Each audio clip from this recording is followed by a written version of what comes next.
একটা বিশাল তৃণভূমির মধ্যে হঠাৎ দেখা গেল একটা অন্তহীন কালো গর্ত, আর তার ভেতর থেকে বেরোচ্ছিল অদ্ভুত এক রহস্যময় বাতাস। এই দৃশ্য দেখে মানুষটা একদম স্তব্ধ। মনে হচ্ছিল সামনে কি আছে সে নিজেও জানে না।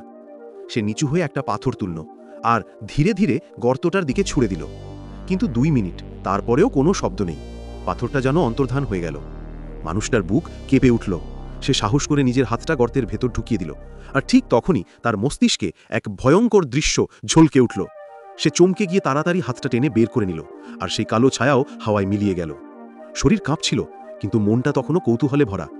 সে হঠাৎ একটা মৃতদেহ টেনে নিয়ে এলো গর্তটার পাশে, আর কোনো কথা না বলে সেটাকে ছুঁড়ে দিল ভেতরে।